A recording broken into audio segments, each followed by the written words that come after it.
Hello everyone. Recently, I went over my top 10 favorite Lex Luthors. I had a brief vacation, got to visit with my brother and niece. We got to see Superman again, and just like Lex, it got me thinking about my favorite Superman actors. I did a video like this a couple of years ago, but this will be updated with David Corenswet, who did a wonderful job as a Man of Steel. Before I continue, share your favorite Superman actors down in the comments below. Starting at number 10 for me would be George Reeves. I really love George Reeves. He brought what we saw in the comics during that time into live action, starting with the film Superman and the Mole Men, and then he had The Adventures of Superman on TV. We got to see him with Phyllis Coates and Noel Neal's Lois Lane. For the time, he perfectly personified the character of the Man of Steel. The writing and the allegories they had with different stories helped as well. And he leaped in a single bound. There's behind the scenes stories of why he only flew in one portion, but he just looked the part of Superman, had the build, was exactly everything the character needed to be in live action, with not only the physicality of the role, but the characteristics of the character.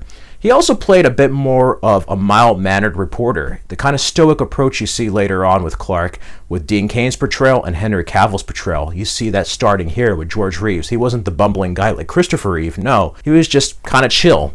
We got to see that with his Clark Kent persona, but then we also got to see the strong side of his Superman when he was in action in the cape, the different enemies he fought, the different things he overcame. He was pretty much like what you saw with the Max Fleischer cartoon and the comics of the time, brought into live action. Next up with animation, I had to kind of decide because last time I liked Mark Valley, I liked some of the other cartoons, Jack Quaid and My Adventures of Superman, but for my number 9 would be Matt Bomer in Superman Unbound. I really like his portrayal of Superman. It's a shame we never got to see him in live action, but I love seeing the Clark-Lois romance and his relationship bouncing off of Stein Kotic's voice acting. Seeing him fight Brainiac was still like the comics, but then it kind of brought that modern touch with the Brainiac storyline.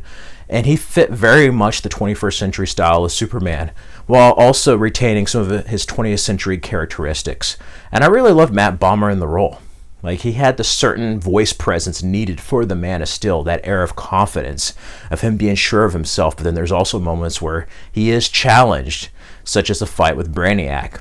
And I really love this incarnation, and he was an underrated Man of Steel in my opinion. Next up would be Brandon Routh. Brandon Routh is severely underrated. I wish he got more than one film and TV appearance. I liked him in the Superman Returns film. The video game, he got so much more to do with the whole Mongol side story, fighting Bizarro, Metallo. But in Returns, seeing him come back after 5 years, and he's not just another Superman, he's continuing Christopher Reeve's Superman portrayal. So it's nice to see kind of like a legacy sequel slash reboot of him continuing Christopher Reeve, and that's not an easy thing to do. It's not. He had the spirit of his Superman. The bumbling idiot Clark was just great, where he's just like, swell, and he would change his posture and everything. But then as Superman, he was more confident, sure of himself. I wish we got to see more of the Lois and Clark romance like other incarnations, but I really did adore his Superman in this. There was that wonderful scene with Lois where she wrote an article of like why the world doesn't need Superman. And he's talking to her, and he's like, you know, you write that the world doesn't need a savior, but every day I hear people crying out for one. Like, that is just Superman right there in that sentence. I loved seeing him save people all over the world. The bullet in the eye scene was just nuts. The relationship he has with Lois, seeing her have a kid, dealing with Jimmy being his best friend. I love that scene at the bar, and then you get to see one of the original Jimmy Olsen actors there as a bartender. Great cameo. Who could forget the airplane sequence? I mean, it can't get any more Americana than Superman saving a plane in the middle of a baseball field. But then you also have the rivalry with Lex Luthor, and even though I don't see too much of it, I do like the banter they have. Of like, do you like what I've done with the place? And he's just like, all I see is an old man's sick joke. Brandon Routh portrayed the Man of Steel perfectly, that I would have loved to see a proper sequel, but we got to see more of him in the video game. We did get to see more of the Lois kind of like relationship with them as Lois and Clark investigating stuff in the video game. But then even better, which solidified his performance even more, was his appearance on Crisis on Infinite Earths as the Kingdom Come Superman. And it was after this, with elements of Injustice and Superman Returns. I love seeing John Cryer's Lex take control of him and him fight Tyler Hoechlin's Superman. All the way to the reference to Superman 3 of like, believe it or not, this is the second time I've gone crazy and fought myself. And that's a hard thing to do because, you know, Brandon Routh also played Ray Palmer the Atom on the same show, but I love it. All the way down to the black of the Superman emblem there where he says, I have this shield in black because it's a reminder that there is hope even in the darkest moments. I mean, he is just pure Superman. I'd love to see him come back in some capacity or even have his own show, but you know what? It's a shame we didn't get to see more of Brandon Routh's Superman because I think he is criminally underrated. He's superb. After that, I have a tie between Tim Daly and George Newbern's portrayals in the animated series. I actually thought they were the same guy when I was little. I didn't realize that it was George Newbern in Justice League. I thought it was still Tim Daly, but both had that certain confidence like Matt Bomer that was needed, but they also had the warmth of the character. They could have the warmth and kindness of Clark, conveyed that with their voice, but then also had that fierceness when time was needed for them to kick some ass. And you got to see that with the Dark Side stuff, with Mongol, and then even down to being with the Justice League. There's so much great acting between these two. Not only in the Justice League shows or the Superman animated series, but also other animated shows and games. I mean, you had Superman Batman Public Enemies with Tim Daly. He did a great job on, but then George Newbern got to play a more evil, sinister Superman in Injustice 1 and 2. And in Injustice 1, he actually played both Superman with the good and bad ones, so that was interesting. Tim Daly did go a little dark sometimes with Brave New Metropolis, or even with the finale where he was controlled by Darkseid. They both brought many different aspects of the Man of Steel and are the best incarnations in animation and probably even live action.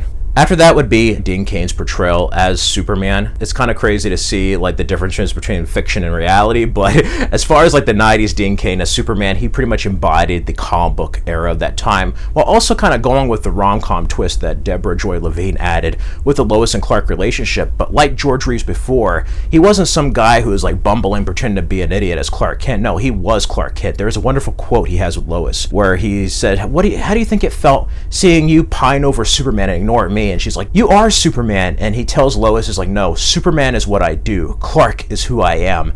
And that line right there is a perfect personification of Dean Cain's portrayal of Superman. He is Clark. Superman is just his job.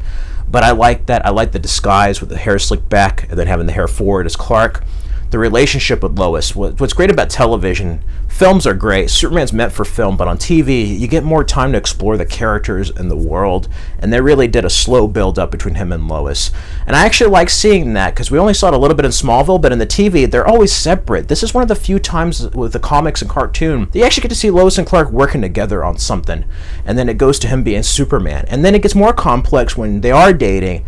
He does propose to her, and she knows he's Superman now. So seeing them juggle that, and it's not something that's really explored much in other mediums. I loved Dean Cain's portrayal. He had that confidence yet warmth of the character. He was a Superman of the 90s, and I really like his portrayal. It was very much of like that John Byrne era. Next up in the top 5 is David Corenswet. David Corenswet knocked it out of the park in this movie. He had the aura of Christopher Reeve in this, and it's crazy because they both actually graduated from Juilliard.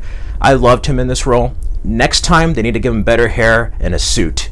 I did not like the suit. The reason why he's a little bit lower in the list, and it's nothing to do with his portrayal. I need to see more of his Clark Kent to kind of fully judge it. But right now, I'm telling you, if they keep going this direction, he's going to be up there with Christopher Reeve, hands down. Like, he was that good. And I loved seeing a bit more of the vulnerable side of Superman. He's a bit more vulnerable than we're used to seeing Superman. They put the man in front of the super, where the other ones had the super instead of the man. If there's a blend of both, I think that'd be the greatest kind of balance, but like, he was just awesome in the role. He gets one scene as Clark, and I like the banter between him and Lois, but as a journalist, should actually expect those questions, but I kind of love how Lois actually brings him up on that. But then seeing his journey in this, where he thinks he's here to do good and make the world a better place, and then he discovers the shocking truth that Jor-El and Laura-El sent him to conquer Earth. I love that scene with him and Jonathan. Best scene in the whole movie, where he says, you are here to do good. And it's like, the fact that you thought the message said that says more about you than it does about them.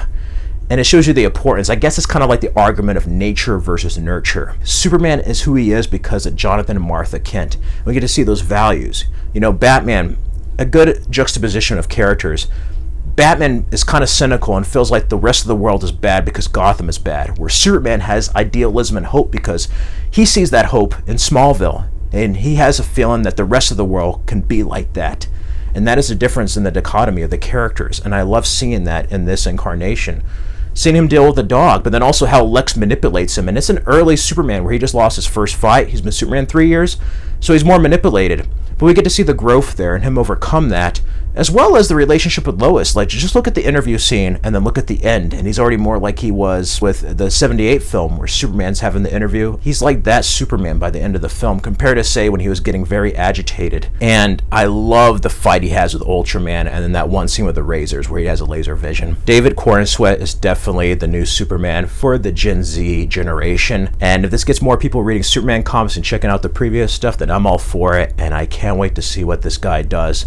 I kind of am a little bit personally over world building, but if we get more of him like solo or even with the Justice League, depending who they get as Wonder Woman and Batman, it's going to be interesting. It's going to be interesting going forward, but he has solidified himself already for just one appearance as one of the best Supermans we've ever had grace live action. And yeah, he's in my top 5, and he can probably go higher if he's given good material going forward. Next on my list is Henry Cavill. Cornsweat has more personality, but I can't judge it because there's only one scene with Clark, and what kind of solidifies it, kind of like Dean Cain, Henry Cavill's Clark Kent is maybe better than his Superman. But his Superman rocks. Like, he's totally that Dan Jurgens era with a little bit of John Byrne and then modern Supermans. I love his Superman. It's different. People expect the bumbling idiot Clark, and he's not like that all the time. That was something they put in the movies. He's more of a mild-mannered reporter. He's more stoic that way.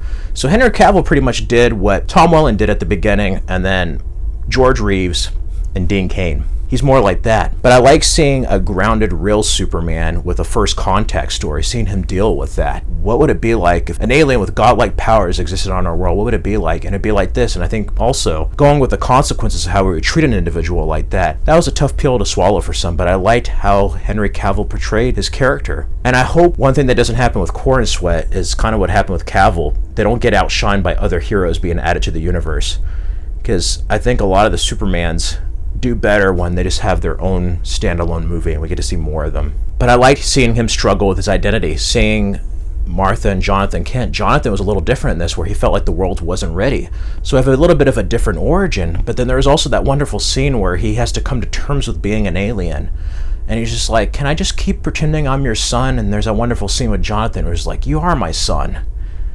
I mean, that's such a great scene, all the way down to him being older and bullied, and Jonathan explaining to him, it's just like, you're capable of so many things, son. It's like you have to decide whether you were going to be here for good or bad. What kind of character are you going to have? Whether you're going to stand strong in front of the world and face it or not, you know?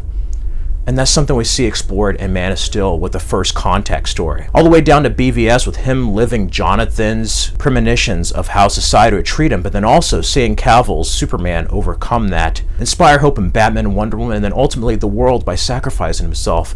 And then we get down to that awesome return with a black and silver suit, and he is sure of himself, he is confident, he has a second chance, and he pretty much ends up becoming the prototypical Superman that we all admire. He becomes the ultimate version. And his incarnation is different in the fact that it's almost like a deconstruction before the reconstruction, you know? But I like that. It feels like a 21st century relatable Superman. And he's just one of my favorites. And I feel like for the limited time he was given, it's a shame that it was cut short. We didn't get to see the full arc. But you got to think about it. He got to fight Zod. He got to meet Batman and Wonder Woman for the first time in live action. He got to have the black and silver suit. He got to see Darkseid face to face. He didn't get to fight him. But he did a lot for a short time. And I think his Superman's going to be remembered for doing something different and being the hero we needed in this 21st century starting out.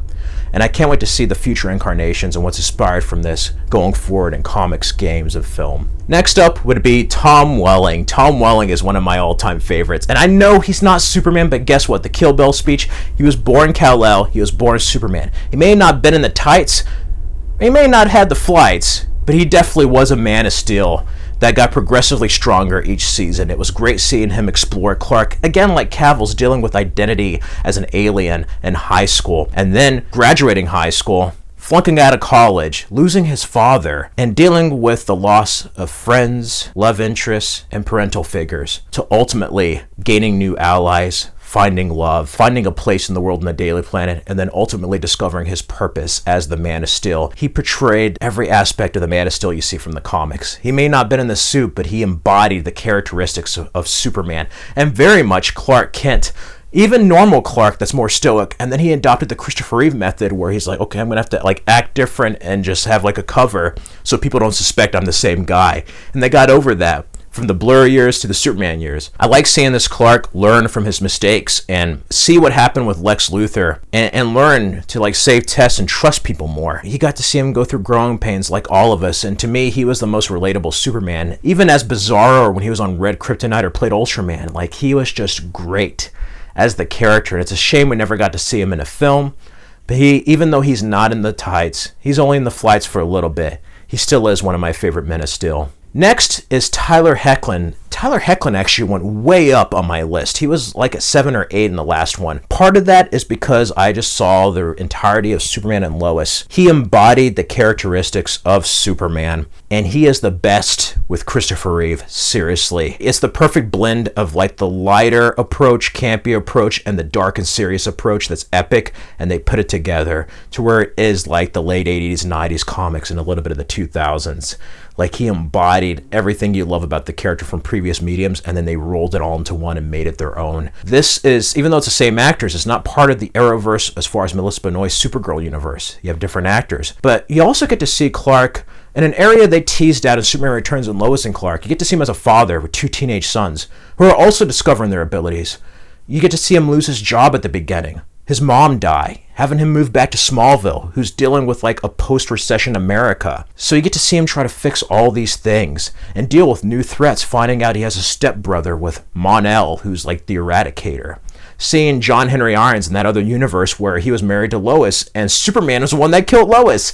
So John Henry Irons comes to our universe, our Earth, thinking that Superman's going to be the same way, and he's not. Again, kind of the nurture-nature argument. I love seeing his Clark be that more wholesome Clark Kent, but then the Superman being kind of like tougher and just like, yeah, he's not going to get his ass kicked easily, and even when he does, he's going to put up a fight and hold his own. All the way down to the Bizarro storyline, and then him deal with Bruno Mannheim, Inner Gang, Lex, and then not only that, deal with mortality and death. We get to see him deal with Lois having cancer and overcoming that, and how he comes back to life and deals with mortality. The ending of this is the most perfect, heartfelt ending, and it solidifies the fundamentals of what makes Superman as a character, and it's also something that shows us the meaning of life. Tyler Hoechlin brought all that with his Clark Kent Superman portrayal, and the writing helped it, but gosh, this is such a great show. If you have never seen Superman and Lois, check it out. Tyler Hoechlin is just one of my favorites. After that, my favorite, is it any surprise, Christopher Reeve. He was Superman, both on film and in real life. There's no beating Christopher Reeve. It's like Robert Downey Jr. as Iron Man or Hugh Jackman as Wolverine. There is no beating Christopher Reeve. He is the ultimate standard of what Superman should be. Not only embodying the early comics, but then bringing something of his own that helps shape the character for the coming decades, ushering into the 21st century. Christopher Reeve was Superman, and Donner brought something that I think a lot of comic movies are missing: verisimilitude, whether that's in our real world or a fictional world that you believe in. They took it seriously. You actually believed a man could fly, truth, justice, the American way, all that stuff. Battling Lex Luthor, the romance with Margot Kidder's Lois Lane, then seeing him fight Zod in both cuts, the Richard Lester and Donner cut, and then seeing more comedic approaches. They weren't the best, but Superman 3 and 4 had their moments. I love the junkyard fight. You got to see Christopher Reeve turn evil and then ultimately fight a clone of himself in Superman 4. And, you know, all the Clark Kent actors, Clark's like the ultimate troll. I love the scene in Quest for Peace where he's acting like he can't work out and the guy's like, no pain, no gain. And the guy's doing a workbench and this Clark just like gets like the heaviest weight and just dumps it on the guy. And it's like, no pain, no gain. Like Clark at times in different incarnations can just be the ultimate troll to people in a funny way. I just loved everything that Christopher Reeve embodied as the character and what he set up. Everybody is trying to hit his pinnacle, you know, and this is just superb. He's just my favorite Superman. He always will be. I didn't grow up during those movies. Those movies came out before I was born, but to me, he just is everything that I know of Superman. So those are my top 10 favorite Superman actors. Let me know your favorite Superman down in the comments below. You can check out these other Superman-related videos for more content. Stay safe and healthy, everyone. Stand for truth, justice, the American way, and a better tomorrow.